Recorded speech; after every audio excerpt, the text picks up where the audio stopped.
हम मुतालबा करते हैं कि गाय को कौमी जानवर बनाओ। আমার হিন্দু ভাইদের গোমাতা একটা কথা মানো, তুমি হিন্দু হতে পারো, তুমি তোমার মার কিভাবে বেঁধে নিয়ে যাচ্ছ, তোমার মার তুমি বেঁধে বেঁধে নিয়ে যাবে।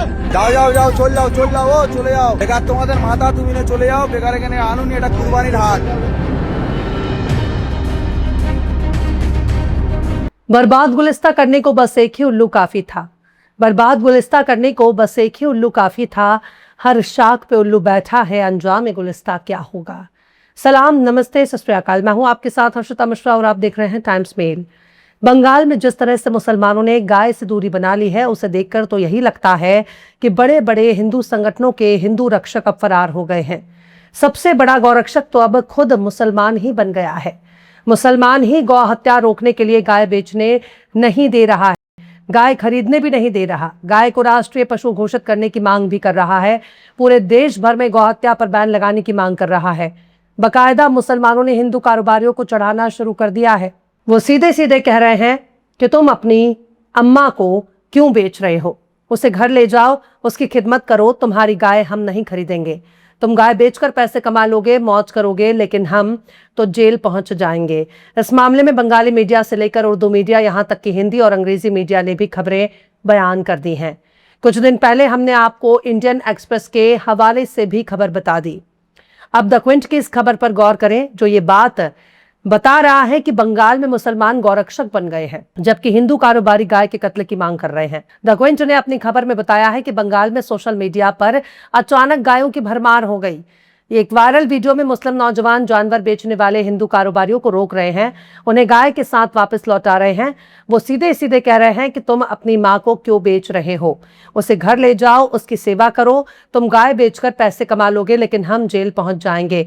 एक और वीडियो भी सोशल मीडिया पर वायरल हो रहा है, जिसमें मुस्लिम नौजवान गाय ले जा रहे ट्रक को रोकते हैं, ड्राइवर से पूछताछ करते हैं, कहते हैं कि तुम अपनी माँ को इस तरह से क्यों बांध रहे हो, उसके साथ इतना गैर इंसानी सलूक क्यों कर रहे हो, इतनी बेरहमी से क्यों ले जा रहे हो। ये सब करने के बजाय उन्हें इज्जत से ले जाओ। मुस्लिम इन्फ्लुएंसर खुलेआम लोगों से अपील कर रहे हैं कि ईद उल अजहा के दौरान गाय ना खरीदें। इन वीडियो में गाय ना खरीदने की अपील की जा रही है, लेकिन इस तरह की अपील से हिंदू कारोबारियों की लंका लगी हुई है, जिसकी वजह से जानवरों के बड़े बड़े मार्केट खाली हो गए हैं। खरीदार वहां कोई है ही नहीं। हर साल बकरा ईद के मौके पर गाय बेचकर पैसे कमाने वाले हिंदू कारोबारी बिना पैसे कमाए ही अपनी गाय को वापस ले जाने के लिए मजबूर हो गए हैं। कई हिंदू कारोबारी खुलेआम नए नवेले मुख्यमंत्री शुभेंदु अधिकारी की क़ियादत वाली भाजपा सरकार को जिम्मेदार ठहरा रहे हैं, उसे ही कोस रहे हैं। मुसलमान नौजवान यानी जेनजी मुसलमानों ने इस मुहिम को यूनो रिवर्स मूवमेंट कहना शुरू कर दिया है, यानी एक ऐसा हथकंडा जो पूरा गेम ही पलट कर रख दे, जो पूरे हालात ही बदल दे, जो अचानक से जज्बात बदल कर रख देगा। अचानक से पूरा खेल ही बदल जाता है। कुछ यही हालत बंगाल में मुसलमानों ने कर रखी है। जो गाय अब तक एक राजनीतिक मुद्दा थी, उस राजनीतिक मुद्दे को मुसलमानों ने अपने हाथ में लपक लिया है। वो खुद गौरक्षक बन गए हैं और हिंदुओं की गाड़ियों को रोक रोक कर उन्हें बेइज्जत कर रहे हैं। सीधे कह रहे हैं कि अपनी अम्मा को कहाँ लेके जा रहे हो, अम्मा को घर में रखो, कोई अपनी अम्मा को काटने के लिए ले जाता है क्या, तुम क्यों अपनी अम्मा को मार्केट में बेचने के लिए ले जा रहे हो।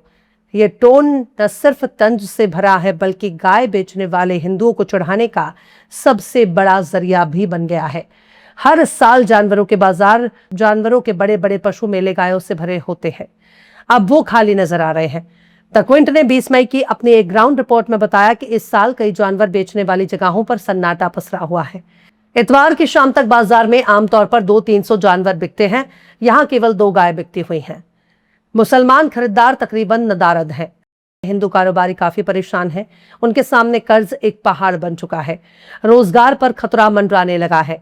45 साल के दूध बेचने वाले किसान सुरजीत घोष ने कहा कि अगर हम गाय नहीं बेच पाए तो हमारा सब कुछ खत्म हो जाएगा। सुरजीत घोष कहते हैं कि पीढ़ी दर पीढ़ी हमारा परिवार दूध का कारोबार करता आ रहा है, अब गाय दूध देना बंद कर देती है तो हम उन्हें बेच देते हैं। 7-8 साल बाद गाय बच्चे देना बंद कर देती है और दूध देना भी बंद कर देती है। अब इन जानवरों का हम क्या करेंगे? अगर उन्हें नहीं बेच पाए तो मुझे 15-16 लाख रुपए का नुकसान होगा। मैं ज़हनी तौर पर परेशान हो गया हूं। वहीं 35 साल के विश्वजीत घोष कहते हैं कि कई किसानों ने महंगे ब्याज दर पर कर्ज ले रखा है, गहने गिरवी रखे हैं या जानवरों के लिए अपनी जमीन गिरवी रखी है। विश्वजीत कहते हैं कि मुझ पर अकेले ही 1 करोड़ रुपए का बैंक लोन है। ये हालात बेहद ही डरावने हैं। 67 साल के गोविंदा घोष के पास 15 गायें हैं और 150 भैंसे हैं। वे अपने गौशाला में खड़े होकर कहते हैं कि मुझ पर 2 करोड़ का बैंक लोन है। इनके यहाँ 12 मजदूर काम करते हैं। हर एक मजदूर को 22,000 रुपए और खाना दिया जाता है। गोविंदा घोष कहते हैं कि अगर इस परेशानी का कोई हल न निकला तो मेरे पूरे परिवार को जान देनी पड़ सकती है। यानी गोविंदा घोष जो 22,000 रुपए अपने मजदूरों को सैलरी भी देते हैं, उन्हें खाना भी देते हैं और उन पर 2 करोड़ रुपए का कर्ज भी है। मुसलमानों के बहिष्कार की वजह से उनका कारोबार ही चौपट हो जाएगा, जिसकी वजह से उनका पूरा परिवार मौत के आगोश में जा सकता है। नौकंठ ने तो इस कानून में 14 साल के उस नियम की पड़ताल की है जिसे सुनकर गाय पालने वाले हिंदू कारोबारियों पर मुसीबत टूट पड़ी है, क्योंकि जितने का मुर्गा नहीं होगा उतने की ज़बा कराई देनी पड़ेगी। 14 साल तक अगर उसे पालना पड़ेगा तो इतने में लाखों रुपए का कर्ज आ जाएगा। सबसे गौर करने वाली बात यह है कि नई नवेली सरकार ने बड़े ही सख्त नियम लगा रखे हैं। ये 14 साल वाला नियम किसानों के लिए गले की हड्डी बन गया है। ज्यादातर गायें 7-8 साल की उम्र में दूध देना बंद कर देती हैं। एक गाय की देखभाल में रोजाना 300 से 500 रुपए का खर्च आता है, यानी कम से कम 9,000 रुपए महीना खर्च आता है। एक बार जब गाय दूध देना बंद कर देती है तो उसे 14 साल की उम्र तक जिंदा रखने में 7.5 लाख से ज्यादा रुपए खर्च आएगा। 33 साल के भास्कर घोष के पास 22 गाय हैं। भास्कर घोष कहते हैं कि अब हमें इन जानवरों को खिलाना पड़ रहा है जिनसे अब तक कोई आमदनी नहीं होती। चारे और दवाइयों के सप्लायरों का मुझ पर पहले से ही 8 लाख रुपए का कर्ज है और कुल कर्ज तकरीबन 15 लाख रुपए है। अगर यही हाल रहा तो हमारे सामने खुदकुशी की एकमात्र रास्ता बचेगा। यानी भास्कर घोष सीधे सीधे खुदकुशी के बारे में सोच रहे हैं। 14 साल की गाय आमतौर पर कमजोर होती है, बीमार होती है, उसे किसी मेहनत वाले काम में इस्तेमाल भी नहीं किया जा सकता।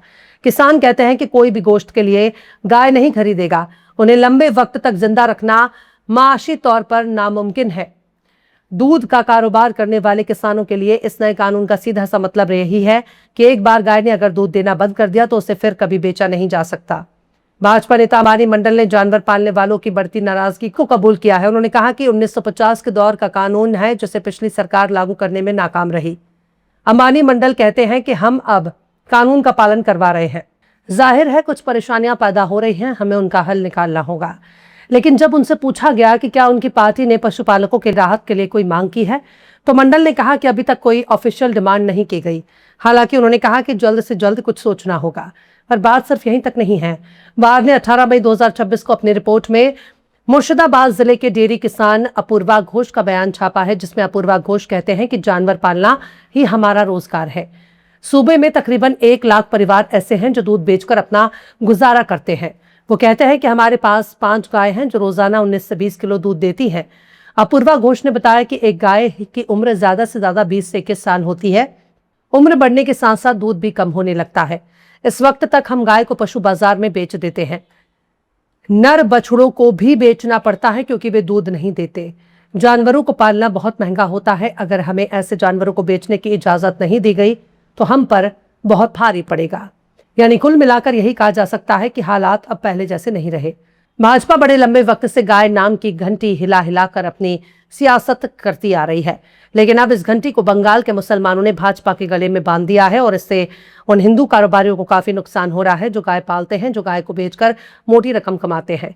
जिस तरह से उत्तर भारत में जानवर पालने वालों को दूधिया कहा जाता है, ग्वाला कहा जाता है, अक्सर यादव बिरादरी ये काम करती है और उसी तरह से बंगाल में घोष बिरादरी जानवर पालती है। यही उनका सबसे बड़ा रोजगार है। लेकिन अब रोजगार के लाले पड़ सकते हैं, लेकिन उनकी तरफ से खुदकुशी की धमकी दी जा रही है। बहरहाल चलते चलते आखिर में मिर्जा गालिब ने भी क्या खूब फरमाया है। हमको मालूम है जन्नत की हकीकत, लेकिन दिल के खुश रखने को गालिब ये ख्याल अच्छा है। फिलहाल इस खबर में बस इतना ही। एपिसोड आपको कैसा लगा कमेंट बॉक्स में जरूर से बताइए। पसंद आए तो लाइक करें, शेयर करें और बेबाक निष्पक्ष स्वतंत्र पत्रकारिता को सपोर्ट करने के लिए हमारे चैनल टाइम्स मेल को जरूर से सब्सक्राइब करें और बेल आइकन की घंटी वाले बटन जरूर से दबा दें ताकि आपको हमारे आने वाले नए वीडियो की नोटिफिकेशन फौरन ही मिल जाए। फिर मिलता है किसी और वीडियो में एक नई खबर के साथ। हर्षिता मिश्रा को दीजिए इजाजत। जय हिंद। अगर अभी तक आपने हमारे चैनल टाइम्स मेल को सब्सक्राइब नहीं किया है तो जल्दी से सब्सक्राइब कर दें और बेल आइकन भी प्रेस कर दें।